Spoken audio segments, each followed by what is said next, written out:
안녕하세요. 오늘도 사연살롱을 찾아주셔서 감사합니다.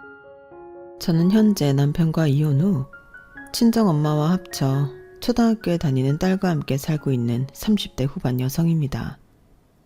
어쩌다 보니 여자 셋, 그것도 3대 모녀가 함께 살게 되었는데요. 요즘 저희 엄마 얼굴에는 매일같이 웃음꽃이 만발합니다. 사실 제가 결혼하기 전만 해도 엄마와 시간을 많이 못 보냈거든요. 저는 어릴 때부터 엄마가 이혼해 홀엄마 밑에서 자랐거든요. 아빠는 어렸던 제 기억에 술도 좋아하고 여자도 좋아해 엄마 속을 허구한 날 새까맣게 태웠는데 이렇게 살다가는 제 명에 못 살 것 같다고 이혼하셨어요. 그리고 아빠는 얼씨구나 잘됐다 하듯 저라는 혹까지 붙여 집에서 내쫓아버렸다고 하는데요. 적반하장으로 그게 아빠가 순순하게 이혼해주는 조건이었대요. 당시 저희 엄마는 직업이 따로 있는 사람도 아니었는데 정말 땡전 한 푼도 없이 어린 딸을 데리고 그 집에서 쫓겨났다고 하더라고요. 아니, 보통 이혼을 하게 되면 유책 배우자가 위자료도 주고 양육비도 줘야 하는데 아빠는 한 푼도 줄 수 없다고 딱 잡아뗐다고 하더군요.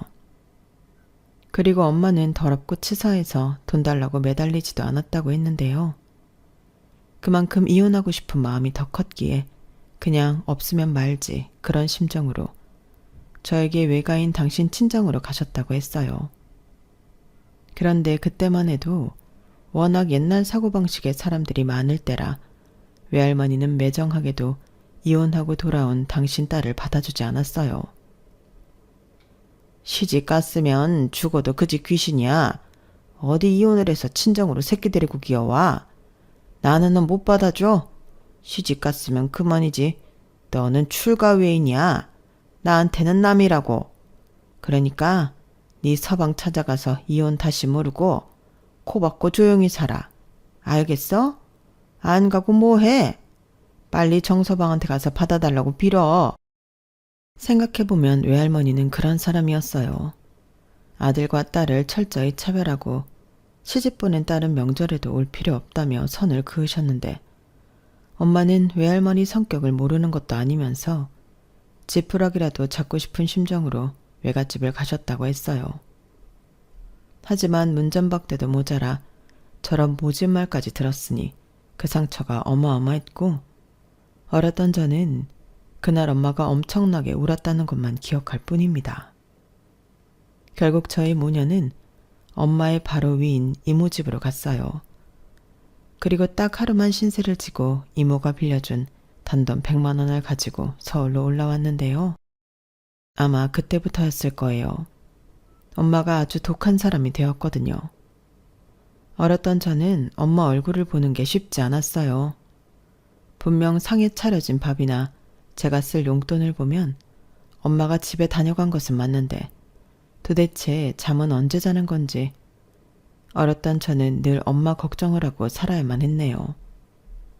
그리고 그런 독한 마음으로 버틴 엄마는 보험을 팔며 그 진가를 발휘했는데요. 매달 보험왕은 늘 저희 엄마 차지였어요. 하지만 그때는 보험에 대한 인식이 많이 좋지 못할 때라 엄마를 무시하는 사람들도 많았는데 엄마는 늘 이렇게 말씀하셨죠. 엄마는 엄마를 싫어하는 사람은 하나도 안 무서워. 대신 돈이랑 우리 딸은 무섭지. 돈 없어서 우리 딸 굶기고 공부 못 시킬까 무섭고 우리 딸이 엄마 마음 몰라주고 엇나갈까 무섭고 엄마는 그거 2개 빼면 하나도 안 무서워. 이렇게 말씀하셨는데 저는 어렸지만 철이 빨리 들어 그런지 엄마 마음이 훤히 다 보였어요. 그래서 사춘기 방황도 모르고 열심히 공부하고 집안일하며 나름 모범생으로 살았는데요. 마음 같아서는 공부도 잘해서 고생하는 엄마를 기쁘게 해주고 싶었지만 그건 현실적으로 쉽지 않더군요. 열심히 하는데 잘 되지 않았거든요.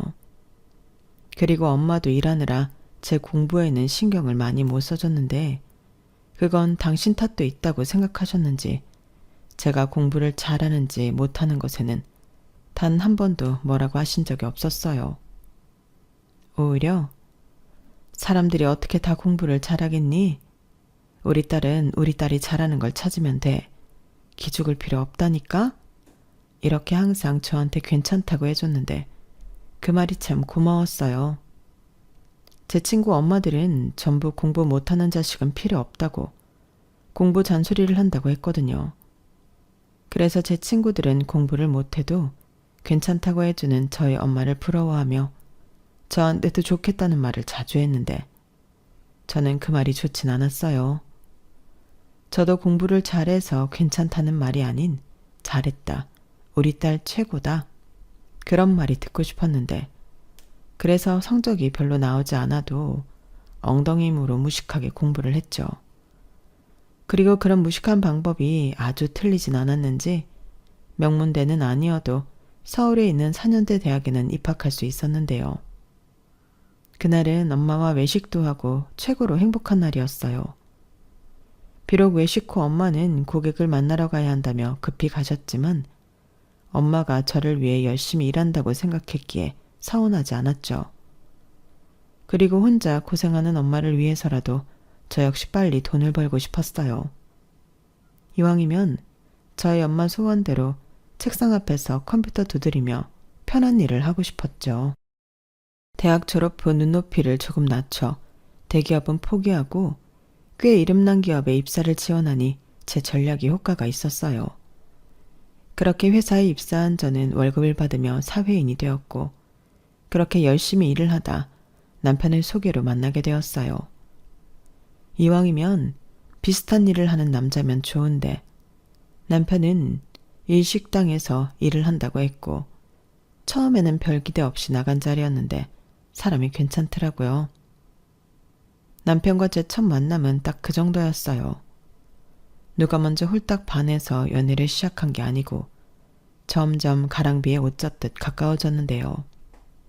기대가 없는 상대여서 그런 건지 어느덧 제 마음속에 남편이 자리하고 있었어요.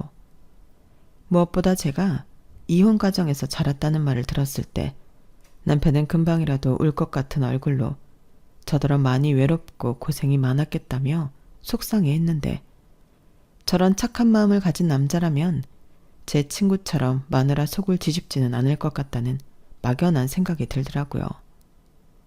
그리고 혼자 벌어 저를 대학 공부까지 다 시킨 저희 엄마를 대단하다고 입에 침이 마르도록 이야기했는데 그 부분도 좋았어요. 저 역시 뭐든 열심히 하는 엄마를 많이 좋아했고 한편으로는 존경했거든요. 그러면서 저 역시도 엄마처럼 열심히 일해 인정받고 싶다는 마음이 컸는데요. 그래서 일도 참 열심히 했어요. 남들보다 빨리 승진하고 싶었거든요. 그러다 20대 후반 남편과 결혼을 결심하게 되었고 그렇게 저는 엄마가 한 번 더 생기게 되었는데요. 툭 까놓고 제 엄마가 아닌 남편의 엄마는 제가 아는 그런 엄마가 아니었어요. 욕심도 많고 질투도 많고 세상에서 자기가 가장 돋보여야 하는 사람이었는데 그렇다 보니 시아버님 제 남편까지도 당신 손에 넣고 쥐락펴락 하고 싶어 하셨죠. 그리고 당신 아들은 물론이고 시아버님까지 저를 좋아하시는 통에 저는 빼박으로 시어머니 눈밖에 나고 말았는데요. 제가 이혼 과정에서 자랐다는 것이 아주 좋은 빌미가 되었죠. 그래도 당신 아들이 죽기 살기로 저랑 결혼을 하겠다고 하니 천하의 시어머니도 아들을 말릴 수는 없었는데요. 그렇게 저희는 상견례를 하게 되었어요. 그리고 저희 엄마를 면전에서 보게 된 시어머니는 또다시 시기 질투가 폭발하는 듯 보였는데 전에 남편한테 들은 얘기가 있었어요. 우리 엄마가 외할아버지가 그러셨는데 나이는 먹어도 철이 안 들었대. 돈 있는 집 막내딸로 태어나 자기 하고 싶은 대로 다 하고 자랐는데 이제 와서 그걸 어떻게 고치냐고. 그러니까 엄마 이겨먹을 생각하지 말고 못 살겠으면 멀리 떨어져 살라고 하시더라. 라고 하시더라고요. 그때는 저 소리가 무슨 말인가 살짝 이해가 가지 않았는데 상견례 때 모습을 보니 그 말이 무슨 말이었는지 단번에 이해가 갔어요. 분명히 한참 어린 제가 봐도 시어머니는 나이만 먹었는지 정신연령이 저보다 어렸거든요. 왜 어린애들이 대놓고 샘부리고 자기 성질대로 안 되면 악쓰잖아요. 시어머니가 딱 그랬어요. 게다가 시아버님은 공무원이라 무슨 나란히 하는 집 사모님 행세는 다 하고 사셨는데 남편의 외할아버지 말씀처럼 시어머니는 저희 엄마와 다르게 편하게 살 팔자신 것 같더군요. 하지만 세상은 공평하다고 중매로 만났다는 시부모님은 사이가 그닥 좋아 보이진 않았는데요. 일단 시아버님이 시어머니를 많이 무시하셨어요. 그렇다고 시아버님이 경우가 없는 분은 아니었는데 시어머니가 워낙에 사리분별을 못하시니 애혼내듯 시어머니한테 훈계를 하시더라고요. 그럼 또 왜 자기한테만 뭐라고 하냐고 뿔이 나셨는데 나이는 어디로 드셨나. 제가 봐도 한숨이 절로 나오는 거 있죠. 그리고 이건 좋다고 해야 하나 나쁘다고 해야 하나 살짝 헷갈리는데 시어머니는 아무리 30년 가까이 시아버님과 살아서도 시아버님을 엄청 좋아하셨어요. 아니, 사랑받고 싶은 마음이 굉장히 컸는데 당신 욕심대로 세상의 모든 관심을 혼자 다 받아야 직성이 풀리셨죠. 그런데요, 미리부터 고백하자면 저는 시어머니가 저렇게 심각한 줄 몰랐는데요. 만약 미리 알았다면 절대 남편과 결혼하지 않았을 거예요. 제 스스로 무덤을 팔 만큼 제가 모자라진 않거든요. 하지만 그때는 정말 몰랐고 그저 시아버님의 사랑과 아들의 사랑을 독차지하고 싶어하는 특이한 분이라고만 생각했는데 어쩌면 사랑에 눈이 멀어 거기까진 안 보였는지도 모르겠네요. 처음엔 그저 그렇다고 생각했던 남편이었는데 막상 좋아하는 감정이 생기고 나서부터는 주체가 되지 않았거든요. 게다가 늘 바쁜 친정엄마의 부재로 저는 표현은 하지 않았지만 많이 외로웠고 남편과 만나면서 그런 외로움이 더 많이 채워졌는데 자상하고 저보다 더 세심한 남편에게 저는 정말 푹 빠져 있었어요. 그리고 당시 일식집에서 일을 하던 남편은 저한테 맛있는 음식도 많이 만들어줬는데요. 내가 결혼만 하면 평생 자기 맛있는 것만 만들어줄게. 자기는 주방에 들어올 생각도 하지 마. 이렇게 말을 하는데 어느 여자가 안 넘어가겠냐고요. 그리고 그때는 저도 남편과 하루빨리 결혼하고 싶은 마음이 컸는데 상견례 자리에서 생각지도 못했던 엉뚱한 일이 터지고 말았어요. 글쎄 시부모님이 다른 자리도 아니고 상견례에서 부부싸움 비슷하게 투닥거리셨는데 그 이유가 저와 저희 엄마 때문이었죠. 이게 무슨 말이냐 하면 시아버님의 배려심과 자상함이 문제의 시작이었는데요. 아무래도 남편 없이 혼자 참석한 저희 엄마를 시아버님이 배려해 주신 게 시어머니 눈에는 거슬렸나 보더라고요. 게다가 결혼 허락을 받으러 갈 때부터 저를 마음에 들어 하시고 좋아해 주셨던 시아버님을 시어머니는 탐탁치 않게 생각하셨어요. 그래서인지 초면임에도 불구하고 시어머니는 기회는 이때다 하시며 저와 저희 엄마를 한꺼번에 깎아내리셨어요. 그나저나 딸은 엄마 팔자 담는다고 하던데 우리 다희는 괜찮을까 모르겠어요. 듣자 하니 사별이 아니고 이혼하신 거라면서요. 그럼 남편분과는 어떻게 지내고 계세요? 제가 경험이 없어서 이혼한 부부에 대해서는 잘 몰라서요. 당신 그게 도대체 무슨 경우 없는 말이야? 조용히 못해. 내가 뭘 어쨌다고 이래? 경우가 없다고? 내가? 내가 뭐 결혼을 안 시키겠다고 한 것도 아닌데 당시야말로 왜 이렇게 오바를 해? 나는 그냥 걱정돼서 그러는 거야. 둘이 잘 살아야 하는데 혹여라도 뒤늦게 장인이라는 사람이 나타나면 어떡해? 그리고 애들도 이혼하겠다고 할까봐 걱정이 되지. 당신 제정신이야? 아직 결혼도 안 했는데 무슨 이혼할까봐 걱정을 해? 사돈 앞에서 못하는 소리가 없어. 아닙니다. 걱정되실 수도 있죠. 그런데 사부인 걱정하실 필요 없습니다. 저 다희 아빠랑 헤어지고 단 한 번도 본 적 없어요. 어디서 살았는지 죽었는지 지금도 모르고 살거든요. 이제 와서 나타날 일 절대 없으니 마음 놓으세요. 아이고 그게 마음처럼 되나요? 그래도 다희 아빠잖아요. 나중에 늙고 병들면 자식 찾아올 수도 있죠. 그렇게 두지 않습니다. 애당초 아빠 노릇한 게 없는 인간인데 제가 그 꼴은 절대 못 보죠. 그리고 그 사람 얘기는 좋은 얘기는 아니라서 이만하시는 게 어떨까요? 애들 결혼시키기 위한 좋은 자리잖아요. 사부인이 걱정하는 일은 제가 장담하는데 절대 없습니다. 아유, 죄송합니다. 이렇게까지 말씀하시는데 저희야 당연히 믿습니다. 당신 뭐해? 죄송하다고 해야지.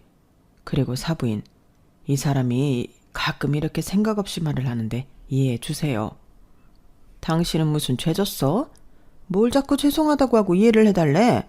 상견례는 이런 거 저런 거 허심탄회하게 다 이야기하는 자리야. 애들 결혼하고 문제 생기면 안 되니까. 그리고 왜 자꾸 나만 사돈 앞에서 까내려? 당신 진짜 계속 이럴 거야? 좋은 자리에 나와서 왜 이래?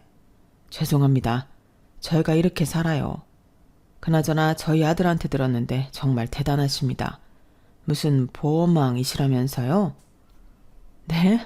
아유, 왕은 무슨, 그냥 먹고 살려고 열심히 하다 보니까 그렇게 됐네요. 저는 우리 딸 잘 키울 욕심밖에 없었거든요. 그래서 아빠 없이 키웠지만 부족함 없이 키우려고 노력 많이 했는데 그래도 부족한 게 많을 겁니다. 성에 차지 않아도 예쁘게 봐주세요. 여부가 있을까요? 차고 넘치게 너무 감사하기만 한걸요. 이렇게 귀하게 키운 딸을 저희 아들한테 주셔서 감사합니다. 이제 한 가족이니 우리 자주 봐요. 어머머, 무슨 사돈지간끼리끼리 자주 봐. 당신 진짜 왜 이래? 오늘 왜 이렇게 오바를 하는 건데? 죄송했다가 감사했다가 아주 난리도 아니네. 당신이 자꾸 이러니까 우리가 미치는 것 같잖아. 저기 사돈, 저는 솔직한 사람이라서 그냥 편하게 얘기할게요. 저는요, 원래 걱정이 많은 사람이에요. 엄마 마음이 다 그런 거잖아요. 이왕이면 좋은 집에 장가 갔으면 하는 마음이요. 하지만 자식 일이 내 마음대로 되는 것도 아니고 또 지들이 좋아 죽겠다고 하니까 그냥 시키는 건데 이거 하나만 꼭 알아주세요. 이 사람은 다혜가 너무 좋다고 하지만 저한테는 부족한 며느리짜리입니다. 저도 희망사항은 있을 수 있잖아요. 그래도 서로 노력하며 잘 지낼 테니 우리 아들 잘 좀 대해주세요. 요즘은 사회가 백년손님이 아니라 처가 머슴이라고 하던데 저는 절대 그 꼴을 못 보거든요. 그런 생각까지 하셨어요? 사부인도 참. 걱정하지 마세요. 절대 머슴으로 쓰지 않겠습니다. 그리고 사부인이 솔직한 분이라고 하시니 저도 편하게 말씀드려도 될까요? 저 역시도 형우가 썩 마음에 들진 않았어요. 저도 희망사항이 있을 수 있잖아요. 저 역시도 이왕이면 우리 딸 좀 더 편하게 살 수 있도록 해주는 사위를 보고 싶었거든요. 그런데 둘이 좋아 죽겠다고 하고 또 내 사위라고 생각하지. 이젠 이뻐 보이더라고요. 그러니 사부인도 내 며느리라고 생각하고 이뻐해 주셨으면 좋겠습니다. 서로 노력해야죠. 그래야 애들도 양가 눈치 안 보고 지들끼리 행복하게 살 거고요. 그날 저는 새삼스럽게 저희 엄마의 언변에 깜짝 놀랐어요. 분명 시어머니는 저희 엄마 기분 나쁘라고 시비를 건걸 텐데 그 말을 저렇게 멋지게 받아치다니 제가 나설 필요도 없었는데요. 시어머니는 말발로 되지 않다는 걸 느꼈는지 얼굴만 시뻘개져서 냉수만 들이켰고 시아버님은 역시 보호망이라고 하시다니 말솜씨가 대단하십니다. 아무래도 다혜가 엄마를 닮아서 똑부러지나 보네요. 허허 라며 연신 웃기만 하셨는데 그러자 시어머니 표정은 더 울그락불그락해지셨어요. 그리고 걱정한 대로 그날 댁으로 돌아가셔서 대판 싸우셨다고 남편한테서 들었는데요. 자기 마누라 개망신 시켜놓고 뭐가 그렇게 좋아서 신났냐고 그렇게 악을 쓰셨다고 하더라고요. 이 정도 이야기하면 보통은 저런 시어머니를 보고 어떻게 결혼을 할 생각을 했어? 자기가 자기 발짝 꼬았네. 이런 말씀을 하시는 분들도 계신데 시어머니가 저렇게 바락바락 하셔도 저는 자신 있었어요. 일단 시아버님이라는 든든한 방패가 있으셨고 그때는 남편이 저리도 우유부단한 놈인지 미처 몰랐는데요. 일단 저는 제 성격 믿고 결혼을 예정대로 진행했어요. 애당초 시어머니랑 잘 지낼 마음이 없었기 때문에 시어머니가 저런 사람이라는 건 저에게 그다지 중요하지 않았죠.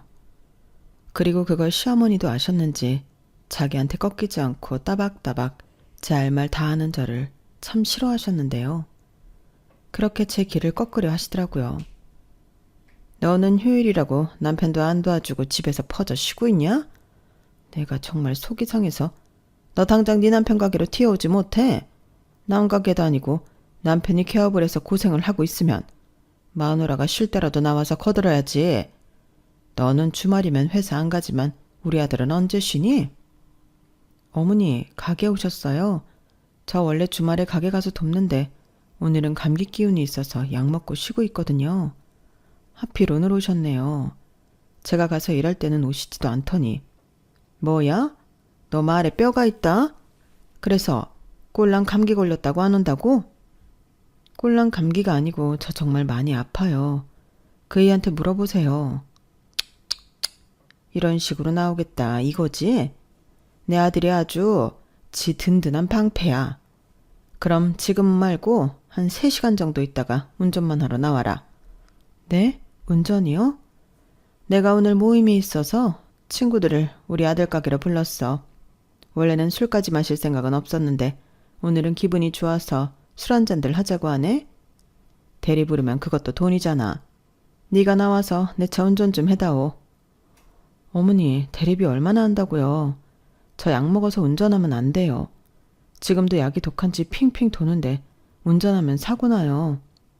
그래서 약도 먹었겠다 좀 자려고 했는데 그래야 빨리 털고 그이 가게 가서 도울 수 있지 않겠어요? 오늘은 그냥 대리 부르세요. 여차하시면 그이한테 대리비 달라고 하시고요. 너 정말 이럴 거야? 아주 시어머니랑 맘먹자는 거지? 너 내가 주시하고 있다. 조심해. 아마 전날은 친구분들 앞에서 며느리한테 대접받는 시어머니 코스프레를 하고 싶으셨던 것 같았어요. 그런데 당신 뜻대로 되지 않아 뿔이 나셨는데 제가 아프다고 하니 달리 어떻게 하실 수가 없으셨겠죠. 제가 뭐 거짓말로 아픈 건 절대 아니었거든요.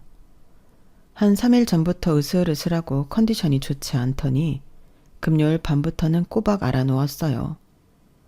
그러니 남편도 오늘은 쉬어. 가게 나와도 도움도 안 되겠다. 라며 저더러 나오지 말라고 했는데 도움이 안 되겠다니. 저를 걱정하는 건지 가게를 걱정하는 건지 모르겠더라고요. 남편은 결혼하고 2년이 지나 가게를 오픈했거든요. 그리고 대출을 많이 받아 시작한 가게라 그런지 남편은 가게 오픈 이후 신경이 많이 날카로웠는데요. 그로 인해서 저한테도 많이 소홀했죠. 하지만 저는 남편이 오죽 스트레스 받으면 그럴까 하며 애써 이해해 주려 노력했는데 남편은 아니었어요. 저는 여전히 직장을 다니고 있었고 그렇기 때문에 제 일과 남편의 일을 구분지어 생각했는데 남편은 자기 가게 아니라 우리 가게라고 생각하는 것 같더라고요. 그런데 우리 가게를 저는 신경을 쓰려 하지 않았으니 서운함과 불만이 쌓여가는 듯 했는데요. 처음엔 자리 잡아야 하는 것도 있고 주말에 손님이 많이 몰리니 주말에는 나가 가게 일을 도왔는데 남편은 당연하게 생각했지만 저도 병이 난 거였어요. 막말로 남편이 가게를 오픈하고 난 뒤로 저는 쉬는 날이 없는 거나 마찬가지잖아요. 하지만 남편은 제가 직장 가서 일하는 건 앉아서 손가락만 움직이니 별로 힘들지 않다고 치부했는데 직장 생활 하시는 분들이라면 알겠지만 조직 생활이라는 게 그렇지 않잖아요. 그래서 저 딴에는 억울하기도 하고 회사를 다녀본 적이 없는 남편이라 그러나 보다 이해도 하려고 노력했는데 어느 순간부터 저도 왜 나만 계속 이해를 해줘야 하나 정신이 번쩍 들었어요. 그리고 그 즈음 임신까지 했는데요. 기쁜 일인 건 맞지만 마냥 기뻐할 수는 없었어요. 저만 죽어날 것이 분명했으니까요. 그리고 기뻐하는 남편과 시부모님에 비해 저는 육아까지 추가되어 힘든 시간을 보내야만 했는데 설상가상으로 오픈하고 1년 뒤 남편의 가게는 매출이 뚝 떨어져 집안에 비상이 걸렸어요. 식구도 늘었는데 수입이 줄어들었으니 그것만큼 난감한 일이 없더라고요. 게다가 제가 출산휴가에 이어 육아휴직까지 하고 있었기 때문에 돈이 더 없었는데요. 그땐 친정엄마가 남편 몰래 많이 도와주셨어요. 제 통장에 100만 원, 200만 원씩 매달 입금을 해주셨는데 그게 일회성도 아니고 매달 그런다는 게 쉬운 일이 아니잖아요. 하지만 친정엄마는 혼자 있는 당신은 돈 쓸 일도 없다며 남편한테 얘기하지 말고 생활비로 쓰라고 하셨는데요. 남편은 장모가 도와주는 거라는 걸 전혀 눈치채지 못했죠. 그저 제가 어디서 비상금이라도 잔뜩 꼽을 쳐놓은 줄 알고 있었는데 내 돈은 지 돈이라고 생각하는 건지 아주 당연하게 여보, 나 30만 원만 줘 라고 하는 거 있죠. 하지만 제가 미쳤나요? 그 돈을 주게요. 그러니 저희는 그때부터 자주 싸웠어요. 아무리 애틋한 견우직녀도 돈 문제 앞에서는 원수가 되는 거죠. 그리고 원수된 남편은 모질이의 효자가 되었죠. 아무리 능력 없는 아들이라도 우리 아들 지켜 세워주니까 남편은 자기 엄마라면 아무 소리도 못했어요. 장사가 안 돼서 힘들다는 소리도 못했고 허구한 날 친구들 끌고 와 몇십만 원씩 음식을 먹고 가도 그 돈을 달라고도 못했는데 제 입장에서는 속이 터질 수밖에요. 저런 인간인 줄 알았다면 외로움이고 나발이고 축구 공 차듯 뻥 하고 힘껏 차버릴걸. 그제야 저는 제 손으로 정성스럽게 제 무덤을 팠다는 걸 알았는데요. 정말이지 자식 때문에 참고 살았네요. 제 딸한테는 이혼 가정 어쩌고 하는 꼬리표는 달아주고 싶지 않았거든요. 대신 남편이고 시어머니고 저는 제 할 말은 죽었다 깨어나도 하고야 말았는데요. 전에 친정엄마가 그랬어요. 엄마가 참으면 네 딸도 커서 참고 산다. 그게 딸이야. 네 시어머니가 너 상견례 때 그랬지? 딸은 엄마 팔자 담는다고. 나는 그 말이 아직까지도 내 속을 뒤집는다. 그래, 너는 내 딸이니까 닮았겠지. 근데 봐봐, 좋은 것만 닮았잖아. 네 딸도 그렇게 키워. 이렇게 말씀하셨는데 저도 딸 가진 엄마가 되고 보니 엄마가 무슨 마음으로 그런 당부를 했는지 알 것 같았어요. 그래서 더 당당하게 살려고 노력했는데 그러다 정말 이대로면 안 되겠다 할 정도로 남편의 가게가 힘들어졌어요. 이제 그만 고집 부리고 가게 정리해. 장사해도 손해라면서 그런 멍청한 짓을 왜 하냐고. 왜 하긴 죽지 못하니까 하는 거지. 장사해도 손해지만 그래도 희망은 있잖아. 근데 이거 접으면 뭐 남아? 빚잔치하고 아무것도 없는 거야. 우리 빈손 되는 거라고. 아니지. 가게 낸다고 지금 빚만 남는 거지? 그렇다고 더 가면 낭떠러지 빚더미에 올라가는 걸 뻔히 알면서도 가게를 못 접는다고? 직원 월급도 못 줘서 혼자 하잖아. 신경 꺼. 언제는 우리 가게 아니고 내 가게라며. 내 가게 내가 알아서 할 테니까 너는 애나 키워. 하유, 애는 뭐 거저 키워? 남편이 돈을 안 갖고 오는데 내가 어떻게 애를 키워? 자기 비상금 있잖아. 왜? 이제 비상금 다 떨어지고 없냐? 비상금 같은 소리 하네. 그거 비상금 아니거든? 나는 애당초 비상금에 빗자도 꺼낸 적이 없어. 그럼 그 돈은 뭔데? 혹시 어디서 훔쳤어? 훔쳤다. 우리 엄마 통장에서 훔쳤어. 진짜 장모한테 부끄러운 줄 좀 알고 살아라. 아니면 당신만 좋다는 어머니한테 가서 돈 좀 달라고 해. 왜 여기서 우리 엄마 얘기가 나와? 나는 뭐 알고 썼냐? 장모님은 돈도 많아. 아직도 보험이 잘 되나 보지? 그럼 이참에 푼돈 말고 목돈이라도 좀 달라고 해봐. 하나뿐인 딸인데 혹시 알아? 해줄지. 미쳤네. 그 입 안 닫아? 학교 다닐 때 염치라는 건 안 배웠냐? 뭐야? 너 지금 나 무시하냐? 나도 대학 나왔거든. 어디서 하늘 같은 서방을 무시해. 서방 같은 소리 하네. 서방 대접 받고 싶거든 서방 노릇을 해. 아니 그건 바라지도 않을 테니까 애비 노릇이라도 해 좀. 저희는 남편의 가게가 되지 않아 한가한 만큼 둘이 치열하게 싸웠어요. 거짓말 조금 보태서 아침, 점심, 저녁 매일 3번 이상은 내가 왜 저런 인간이랑 살지? 확 이혼할까? 이런 생각을 했는데 그때까진 정이 아주 조금은 남았는지 남편이 불쌍하다는 생각도 했었죠. 다들 어렵다는데 내 남편만 잘못한 건 아니었으니까요. 하지만 계속 이렇게 밑빠진 독에 물을 부을 수는 없었는데요. 한편으로는 지가 호되게 당해봐야 정신을 차릴 것 같았어요. 그래서 눈 딱 감고 남편이 제대로 망하기를 기다렸는데 오래도 가지 않더군요.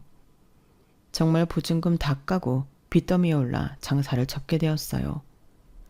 그때 시아버님이 난리가 나셨어요. 왜 마누라 말 안 듣고 고집부려서 이 사단을 만드냐고요. 지가 모자라면 현명한 마누라 뒀다 뭐해. 유진이 엄마가 진작에 접으라고 했다며?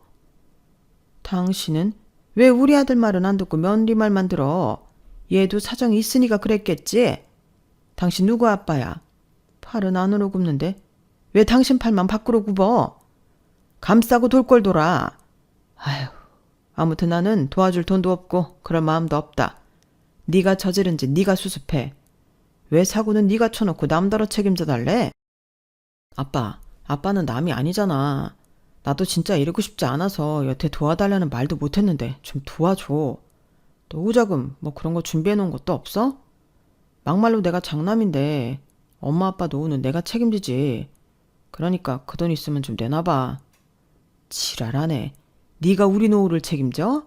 나는 싫다. 그래. 니네 엄마나 데리고 가서 좀 책임져라. 왜 갑자기 거기에 나를 찍어붙여? 노후는 뭐 새장가 가게? 그래. 중매로 콧게서 이만큼 살았으면 됐지. 쟤 망하는데 당신이 일조했잖아. 오만 사람들 다 데리고 가서 거기 가서 기분 내고 며느리 흉보고 사람들이 다 뒤에서 수군거려. 웃겨. 다들 와서 좋다고 처먹을 때는 언제고 우리 아들 조금 힘들어졌다고 곳에 그 주둥이를 놀리고 사나? 내가 뭐라고 했어? 다 부질없는 짓이라고 했지? 이 집에서 야무진 건 우리 며느리 하나야. 또 시작이다. 아주 며느리가 좋아 죽지? 왜? 며느리가 당신 첫사랑이랑 닮았니? 처음부터 수상하다 했어. 왜 그렇게 챙겨? 왜 그렇게 예뻐해? 아니다. 제 엄마한테도 그랬지? 뭐야? 왜 그래? 뭔 개소리야? 왜 사람 이상한 놈 만들어?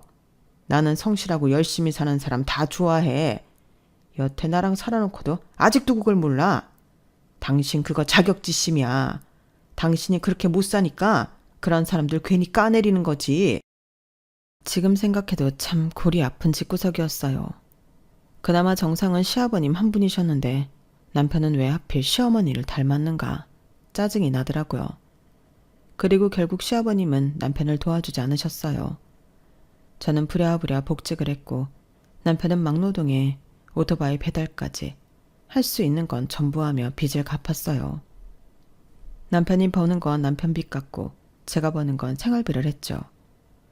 사실 그렇게만 살면 풍족하진 않지만 살 수는 있었어요. 그런데 가게를 폐업한 후부터 남편은 힘든지 살이 쭉쭉 빠졌는데 시어머니가 애가 닳더라고요. 당신 아들만 죽어난다고 저더러 직장 있으니까 대출받아 빚 갚으면 안 되냐고 억지를 부리셨어요. 너는 네 남편 저렇게 힘들어도 괜찮냐? 제가 뭐 도박을 했어. 식구들 먹여 살리려고 가게 하다가 생긴 빚인데 네가 좀 대출받아서 갚아줘도 되지. 왜 야박하게 선을 긋냐? 선 그어야 살죠. 아님 뭐 같이 죽어요? 사실 지금은 제가 가장이에요. 제가 벌어서 저희 식구들 먹고 살잖아요. 그리고 유진 아빠가 버는 건 자기 빚 갚는 건데 딱히 하실 거면 저를 딱히 하셔야 하는 거 아니에요? 뭐라고? 네가 뭐가 딱해? 너는 여름이면 에어컨 나오고 겨울이면 히터 나오는 사무실에 앉아서 편하게 일하잖아. 아, 진짜 너는 처음 볼 때부터 정이 안 가더니 끝까지 그래. 내가 그때 정말 죽는 신용을 해서라도 결혼 못하게 뜯어 말렸어야 했는데. 그러게요. 왜 안 말리셨어요? 안 그랬으면 저도 이러고 안 살잖아요. 좀 열심히 하시지. 너 그 입 안 닫아? 어떻게 된 게 그 주둥이는 연신 사람 복장을 뒤집냐? 네 엄마가 그러라고 가르치든? 네, 할 말 하고 싶은 말 당당하게 하고 살라고 가르치셨어요. 그래야 제 딸이 저 닮는다고요. 어머님이 그러셨잖아요. 딸은 엄마 팔자 닮는다고요. 제가 여기서 죄 없이 어머니한테 지면 저희 유진이도 그런 것만 배우면 어떡해요. 저는 그 꼴은 절대 못 봐요. 시어머니는 제 말에 혈압이 오른다며 잘못했다는 소리 할 거 아니면 연락도 하지 말라고 하셨어요. 그 말이 얼마나 감사했는지 마음 편하게 연락도 안 드리고 살았는데요. 단 2년 정도 남편이 고생하며 돈을 버니 빚도 어느 정도 갚았다고 하더라고요. 그런데 안 살 거면 몰라도 옆에서 힘들어하는 남편을 보니 저도 마음이 그다지 좋진 않았는데 빚은 다 갚았으니 자기 책임은 다 했고 앞으로가 걱정이었어요. 그렇다고 앞으로도 계속 막노동을 하라고 하긴 싫더라고요. 그리고 남편은 할 줄 아는 건 음식밖에 없으니 제일 좋은 건 일식당에 취직을 하는 건데 나이도 있고 칼을 오래 놓기도 했고 남편을 쓰겠다는 가게는 애석하게도 없었죠. 그러자 남편은 계속 자신감을 잃어갔고 빚을 갚아야 한다는 강박도 사라지니 일도 나가지 않으려 했어요. 그렇게 집안에 굴을 파고 있으니 딸아이도 아빠 눈치를 보더라고요. 그 어린 게 아빠 눈치를 보는데 꼭 저 어릴 때 보는 것 같아서 속에서 천불이 올라왔어요. 그래서 안 되겠다 싶어 이젠 정말 우리 가게를 찾아보자 남편한테 제안을 했는데요. 퇴직금을 받아 일식당을 차리자고 제안을 했어요. 대신 이번에는 정말 죽기 살기로 해야 하니 레시피 연구도 좀 하고 일식이 신선한 재료가 생명이다 보니 공급처도 신경 써서 알아보자고 했는데 남편은 신나서 제 말이면 무조건 다 한다고 충성했더랬죠. 그때는 집안 살림도 어찌나 척척 잘만 도와주던지 순간이었지만 제 팔자가 피는 것만 같았는데 시어머니는 거꾸로 속에서 부하가 치민다고 하셨어요. 금쪽 같은 자기 아들이 며느리한테 굽실거리는 꼴을 보려니 목구멍에 밥이 안 들어가신다고 하더라고요. 그러니 자기 아들 집에서만큼은 손 하나 까딱하지 않도록 저더러 다 하라고 하셨는데 그런 말을 들을 제가 아니었죠. 막말로 그 가게를 누구 돈으로 하는데요. 그리고 제일 중요한 가게 보증금이며 임대료도 제 손에서 가장 저렴하게 건물주를 구워 삶았는데 손 하나 까딱하지 않을 사람은 저였죠. 그래서 시어머니가 뭐라고 하시든 상관하지 않았어요. 그저 이젠 정말 우리 가게가 잘 돼야 하니 가게에만 집중했는데요. 다행히 한 두어 달 미치고 고생을 좀 했지만 가게는 빠른 속도로 입소문이 나서 수익이 나기 시작했어요. 식재료가 신선하고 음식이 맛있는데 가격도 좋으니 사실 안 되는 게 이상한 일이었는데 오픈런을 한다고 출근 전에 줄 서 있는 사람들을 보면 그렇게 행복할 수가 없었어요. 그런데요, 그렇게 매일같이 사람들이 줄을 서고 웨이팅을 하는데 불청객 집단이 찾아왔어요. 바로 시어머니와 계모임 사람들이었죠. 뻔히 기다리는 사람들 말고 테이블 다 찬 거 봤으면서도 자기들 자리 내놓으라고 저희 직원을 잡고 계셨어요. 내가 여기 사장 엄마라고. 사장 엄마가 왔는데 저 사람들이랑 똑같이 줄을 서는 게 말이 돼? 그리고 원래 고급 레스토랑은 VIP석은 남겨놓는 거야. 저기 죄송한데 저희 사장님은 그런 거 없다고 하셨어요. 매일 줄 서는 분들이 저렇게 많은데 예약도 잡지 말고 무조건 선착순으로 손님 받으라고 하셨거든요. 뭐야? 우리 아들이 그랬다고? 아니, 여 사장님요. 어머, 진짜 웃기고 자빠졌네. 여기 여 사장이 어딨어? 사장 사모겠지. 사장 사모가 사장보다 높나? 어머니, 또 오셨어요? 저는 사장 사모도 아니지만 사장 엄마라도 이건 도의적으로 안 되는 거예요. 밖에 보는 사람들 잔뜩 있는데 구설수 오르게 하고 싶으세요? 저희 이번에 망하면 쪽박이에요. 야, 너 지금 여기 사람들 안 보여? 나 시어머니야. 며느리가 시어머니 기는 못 살려줄 망정 창피를 주냐? 그러게 제가 지난번부터 안 된다고 좋게 말씀드렸잖아요. 어머니야말로 왜 그러세요? 저희 이제 조금 잘 되려고 하는 건데 도와주셔야지. 왜 자꾸 깽판을 치시냐고요? 뭐? 깽판? 너 정말? 나 개망신 주려고 작정을 했지? 그래, 너 잠깐 이리 따라 나와 봐. 시어머니는 보는 사람들이 많다는 걸 의식하는 듯 저더러 가게 뒤편으로 가자고 하셨어요. 그리고 저는 꿀릴 것이 없었기에 그 뒤를 따랐는데 고부가 싸운다는 소식을 들었는지 남편이 주방에서 나오더라고요. 그러고는 일 크게 만들지 말고 자기 엄마가 해달라는 대로 해주라고 하는데 이게 미쳤나 싶더군요. 꼬라지를 보니 돈 100만 원 거덜내고 가실 것 같은데 그럼 그 돈은 누가 메꾸냐고요. 그래서 안 된다고 단호하게 말했어요. 그러자 남편은 시어머니와 똑같이 자기가 사장이니까 사장 말을 들으라고 했는데 어이가 없었죠. 그래서 나중에 다시 얘기하자고 했는데 순간 너무 화가 났어요. 살려달라고 해서 구해줬더니 보따리를 넘어 제 것까지 탐을 내는 격이잖아요. 그리고 시어머니를 만나고 돌아온 순간 저는 결정을 내려야 했는데요. 시어머니가 저를 보자마자 제 뺨을 한 대 올려 붙이시더니 그러셨어요. 야, 내가 정말 너 어디까지 하나 두고 봤는데 더는 못 봐주겠다. 내 아들이랑 갈라서 이제 우리 아들 너 아니어도 잘 먹고 잘 살 거고 너보다 어리고 잘난 여자 만나 새장가 갈 수 있거든. 그러니까 너는 이만 꺼지라고. 너 하나 우리 집에 들어오고 나서 뭐 하나 잘 되는 게 없어. 나 네 시아버지랑 헤어지게 생겼다. 맨날 너랑 나랑 비교하는데 사람이 짜증나서 살 수가 있니? 다 너 때문이야. 그러니까 나랑 우리 아들 앞에서 꺼져. 네 새끼도 데리고 같이 꺼져. 당장 내 아들 가게에서도 꺼지라고. 이렇게 악에 바치셔서 고래고래 소리를 치시더라고요. 저는 그 말을 듣는데 어이가 없어서 웃음이 나왔어요.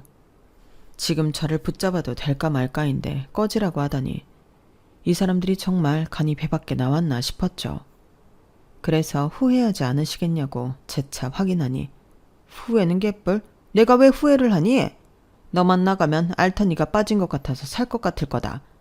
그러니까 하루빨리 갈라서. 이렇게 친히 시어머니는 당신의 뜻을 확고히 하셨는데요. 저는 흔쾌히 알겠다고 했어요. 그리고 친정 엄마한테 바로 전화를 걸었는데 시어머니 들으시라고 아주 큰 소리로 통화를 했죠. 스피커폰으로요. 엄마, 나야. 우리 시어머니가 나더러 정사방이랑 헤어지라고 하네. 내가 너무 싫대. 그래서 우리 유진이도 데리고 꺼지래. 그러니까 엄마, 우리 가게 당장 빼. 정서방은 그 잘난 자존심에 장목 건물에 거의 공짜로 가게 오픈한 것도 자기 엄마한테 말 안 했나 봐. 나도 정말 지긋지긋하다. 그냥 이혼하고 엄마처럼 우리 딸 열심히 키울래. 그게 훨씬 낫겠어. 뭐야? 그 인간들이 진짜 너한테 그랬단 말이야? 아주 호강에 겨워 요강에 똥을 싸지. 내가 그 가게 빼주려고 얼마를 손해봤는데? 내가 사위 이뻐서 그 자리 가게를 줬나? 내 딸 살라고 해줬지. 알겠다. 당장 그놈의 가게부터 빼야지. 너 미련 갖지 말고 당장 나와. 뭐냐? 지금 뭐 하는 거야? 이 가게가, 아니 이 건물이 사부인 거였어?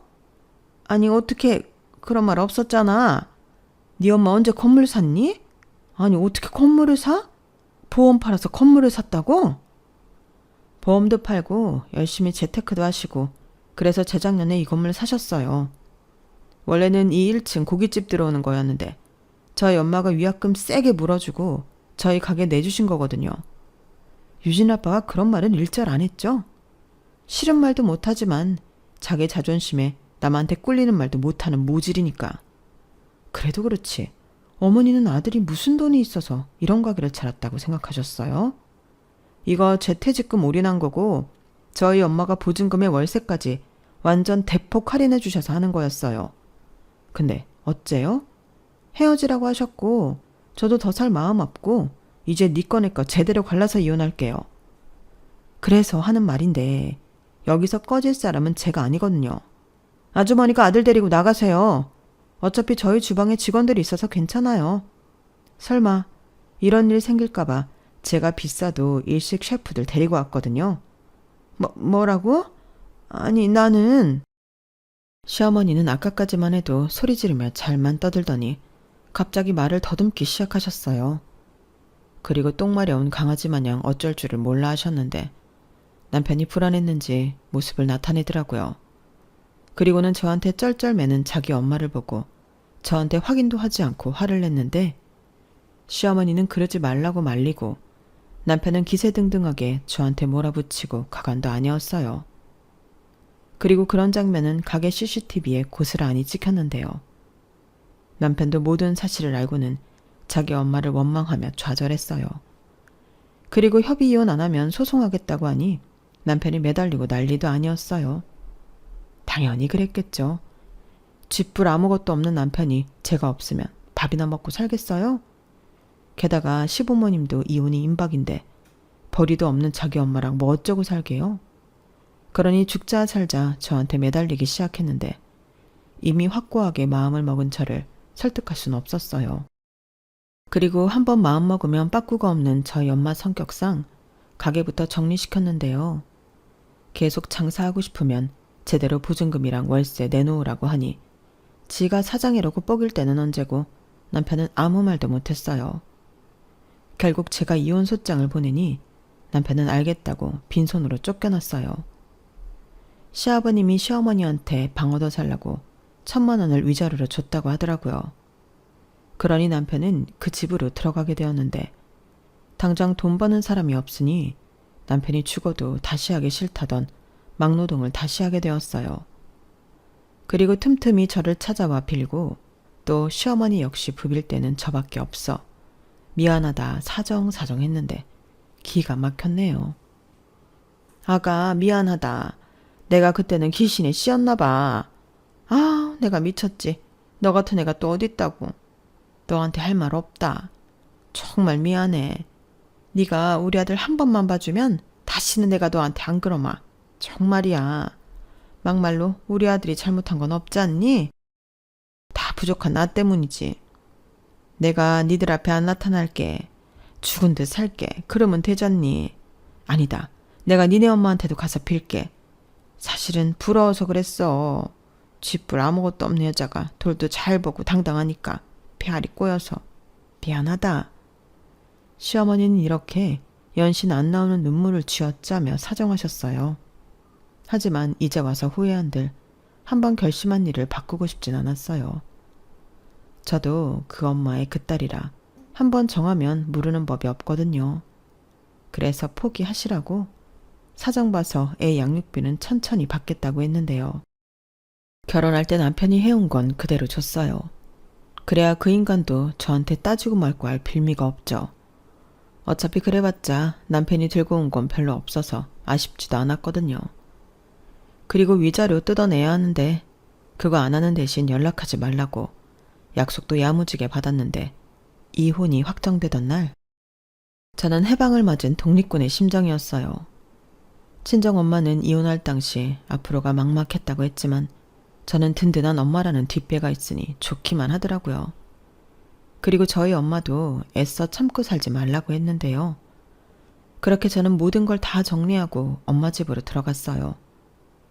다행히 먼저 다니던 회사에서 먼저 연락이 왔고 마침 직장을 구하고 있다는 저에게 다시 회사로 돌아오라는 감사한 제의를 해주셨는데 그리하여 지금은 원래 있던 제자리로 돌아가게 되었어요.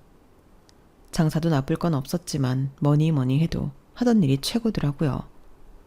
익숙하고 잘할 수 있는 일을 하고 있으니 전에 다닐 때는 몰랐는데 매일 출근하면 행복했어요. 마치 대학 졸업하고 처음 입사했을 때 느꼈던 설레임과도 비슷했는데 언젠가 회사가 힘들고 그만두고 싶을 때 그때의 기억을 떠올리면 좋을 것 같아요. 제가 떠나보니 알게 되었거든요. 제가 회사를 너무 좋아한다는 걸요. 그리하여 지금은 신나게 일하고 또 엄마와 저희 딸과 행복한 일상을 보내고 있는데요. 남들은 팔자 센 이혼한 모녀가 산다고 수군거릴 수도 있겠지만 저는 지금이 제일 만족스러워요. 엄마와도 시간을 자주 보낼 수 있으니 어릴 때 한이 풀리는 것 같고 저보다 저희 딸을 더 잘 챙겨주는 엄마가 있어 너무 든든하기만 한데요. 남편과 살 때를 비교하면 삶의 질이라는 게 차원이 달라요. 매일 엄마가 해주는 맛있는 밥을 먹고 밤마다 엄마와 TV 드라마도 보고 수다도 떨고 하루를 마감하는데 이보다 더 좋을 수가 없는 거 있죠. 저희 엄마는 똘똘한 건물 덕에 이젠 달리 일을 하지 않고 계십니다. 그 덕을 이젠 제가 톡톡히 보고 있는데 이제부터는 제가 엄마한테 효도하면서 살려고요. 그저 저희 엄마는 건강하기만 오래오래 사셨으면 좋겠는데 이제부터는 못해본 거 전부 다 하고 많은 추억을 만들며 살아갈 거예요. 딸은 엄마 팔자 닮는다는 말 사실 별로 듣기 좋은 말은 아니었는데 저는 당당하게 이렇게 말하고 싶네요. 저는 엄마 팔자를 닮아 이렇게 호강하고 산다고요. 반면 전 남편은 누굴 닮았는지 고생만 옴팡치게 하며 살고 있는 것 같은데 평생 그렇게 저라는 복덩이를 놓친 걸 후회하고 살았으면 좋겠습니다. 이상 제 사연은 여기까지였어요.